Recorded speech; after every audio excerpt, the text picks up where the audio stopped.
Hi guys, welcome to Complex Numbers 5. In this session, this is the last second session actually. In this session, we're going to calculate powers or square roots and other roots of a complex number. Right, so we in the last 2 or 3 sessions, we have seen the rectangular form of complex number, we have seen the polar form of complex number, we have also seen the exponential form, we have seen the vector representation of a complex number. Today we're going to look at how to calculate the power and roots of Z, right? So, well, that's about me, quickly skipping this. Right, so first we'll try to understand how to find the powers of Z. Now, finding the power of Z, when you have Z in the rectangular form, I hope you remember, A plus IB is called as a rectangular form. In this form, if you want to find the power, it is A plus IB. If I want to find whole cube, then you have to expand it using binomial theorem, and there's no other way, right? But if we can convert these into an exponential form, then finding the powers of Z becomes actually a bit more easier, not a bit, actually a lot more easier. Let us see why it becomes easier. Okay, so I hope you remember this is called as the polar form, this is the exponential form, and this is the rectangular form. Now let's take the same Z that is given to us, and I'm looking at finding the power of Z power n. So in the exponential form, this becomes r into e power I theta, where theta is the angle of the vector Z and r is the modulus of Z, that is the length of the vector, raised to the power of n. If you are not comfortable or if you are not familiar with r and theta, please refer to the last 2 sessions of mine in complex numbers.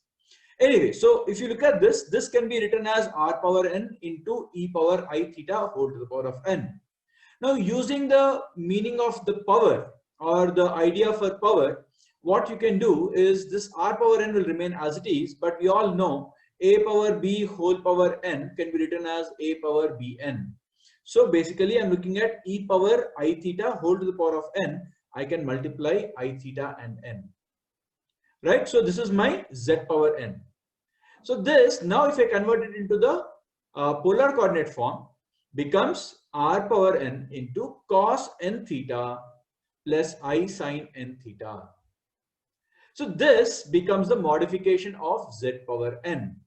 It is very easy to calculate z power n now, whereas if it is in the form of a plus ib, it becomes difficult for you to calculate, right? So this is also called as de Moivre's theorem because he came up with this.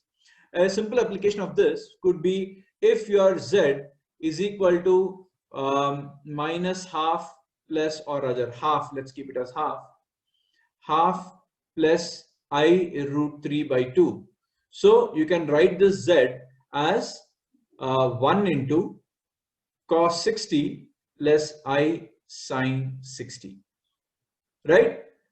So if I want to find z cube, then this becomes 1 cube into cos 60 into 3, 180, plus I sin 60 into 3, 180.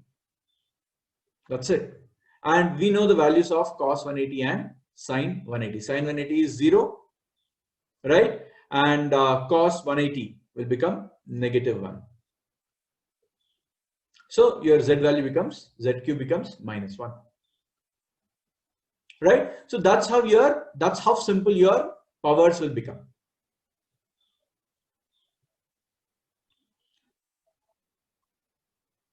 The next thing we're going to look at is finding the higher powers, or rather square roots of, or other roots of z.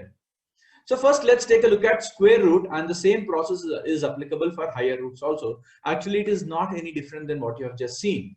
Remember, friends, when you have z power n, whatever we did will be applicable if I have z power 1 by n also. Same logic, right? So it's not a new method, it's the same thing that we have discussed. So if you want square root of z, it becomes r power 1 by 2 and e power I theta by 2. So your angle will become by 2. That's all. So finding, it's not just square root, it could be a cubed root, fourth root, any of these will become quite easy. However, we will look at finding the square root of z for a rectangular form of number, because these kind of questions only for square root, okay, for higher powers it will not, what we're discussing will not work, but for a square root using a plus ib form, it is possible for us to get an answer in a faster way. Faster way meaning in a easier way. But remember, this kind of question comes in the exam, that's why we're discussing this. But higher power, higher roots, third, fourth root and all, it's very difficult to do it in this particular process. Right. So if we start with the rectangular form of square root of z, z equal to a plus ib, then if you want to find the square root of the z, which is root of a plus ib, what we know is, look, if you want to calculate the square root of a complex number, the answer should also be a complex number. So I can say comfortably that, let us say the root of a plus ib is another complex number which is of the form x plus iy. Then I can take a plus ib, when I square it on both sides, I will get x plus iy whole square. So the x plus iy whole square can be expanded using your a plus b whole square formula. So x square plus iy whole square plus 2x iy, and this will turn out to be minus y square, which is what I have here. Now, when you have this is another complex number and this is the initial complex number, and you're saying that these both are supposed to be equal, which means your a should be equal to x square minus y square, because when you're comparing two complex numbers, please remember the real part will be equated to the real part and the imaginary part will be equated to the imaginary part, and you will get b equal to 2xy. Right? So just take a look at this. This is what you'll have. So when you equate real and imaginary parts respectively, you will get a equal to x square minus y square and b equal to 2xy. So this is where the steps end. So the logic is, can you look at what is the value of a and b such that you can get x square and y square or x and y in this format. Now it is usually when they create a question, they will make it in such a way that it is easy for you to guess this x square minus y square. For example, if I take z is equal to, so if I take z is equal to 9 plus 40i, and I want to find the square root of z. So this will be root of 9 plus 40i, and this will be root, let us call the answer that I want as x plus iy. So if I apply the same steps, I will square it on both sides. So I'll get 9 plus 40i is equal to x square minus y square plus 2xy. From this, I'll get x square minus y square should be 9, and I will get 2xy should be equal to 40, or x into y should be equal to 20. So can you think of two numbers whose product is 20, but the difference in the squares is 9? You can clearly observe that 5 into 4 is 20, and 5 square minus 4 square will be 9. So your answer to root of z should be x plus iy, which is 5 plus 4i, and that is how you get your answer. This time we will use the roots of a complex number. Let us say I want to find the roots of a number 1 minus I root 3, where x cube is supposed to be equal to 1 minus I root 3. So I need to get 3 roots here. So what is my first step? My first step here is to write the complex number in the polar form. So it is already in the a plus ib form. So next I will convert it into the polar form. The polar form here, r becomes 2. Now how do you get r? R is a square plus b square, if you remember. So root of a square plus b square. So it is root of 1 plus 3, which is 2. So I'll get r as 2. Now what is my tan theta?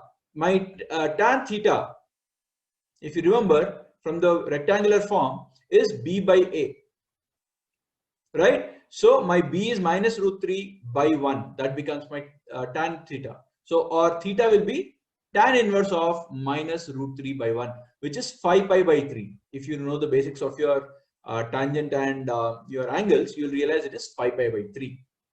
So the polar form and the exponential form will be 2 power It's going to be 2 into e power I5 by 3. That's because that's your angle. The next step will be x cube is equal to z, or you want x equal to z power 1 by 3. So you need to take 2 power 1 by 3, 2 to the power of 1 by 3, and you will write e I 5 pi by 3 into 1 by 3. You can see this here. Basically, I'm just writing the one value of x. The other roots you will start getting, by doing or by adding 2 pi by 3 to each root. Why is it 2 pi by 3? Because 2 pi is the cyclicity of your cos and sine. And this 3 is coming because of the power 3 here. So this is the first root. The second root, if you want, you have to add or increase the angle by 2 pi by 3. So this is the first angle you got. If you change the angle by 2 pi by 3, you will get the second root. If you change the angle by another 2 pi by 3, you'll get the third root. So just take a look at what is happening here. So my x1 will be the first answer that I got. My x2 will become, the r will remain the same, 2 power 1 by 3, that will not change, but the angle will keep changing. It is 5 pi by 9 plus 2 pi by 3. So it becomes 11 pi by 9. And if you take one more, you'll be getting it as 17 pi by 9. So these are the three roots of the equation x cube equal to 1 minus I root 3. If it is not cube, if you want to find x power 5, then you will start dividing this by or adding 2 pi by 5 again and again. It is going to be 2 power 1 by 5 e power I pi by 5 pi by 3. 5 pi by 3 into 1 by 5. This is my first root. If I want to find the fifth root, so if I have x power 5 here, so then I will be getting 2 power, so my x1 will be 2 power 1 by 5 e power 5 and 5 gets cancelled, I pi by 3. Now my second root, if I want, I will calculate this as 2 power 1 by 5 e power I into pi by 3 plus 2 pi by 5, which becomes 2 power 1 by 5 e power I into 15 and 5 pi plus 6, 11 pi by 15. My x3, the third root, will become 2 power 1 by 5 e power I. Now 11 pi by 15, I have to add 2 pi by 5 to this. So I'll keep doing this, adding this to whatever angle I get here. I'll keep adding a plus 2 pi by 5. Whatever final answer I get here, to that angle, I will again add plus 2 pi by 5. So I have to do I'll keep doing this till I get my 5 roots, and that's how I'll get my 5 different answers. Well, so friends, that brings us to the end of our fifth topic, which is finding square roots or finding the squares or a higher power or a higher root. See you in the last session, which is going to be about conjugates. Please come well prepared, go through the basics once again. See you soon.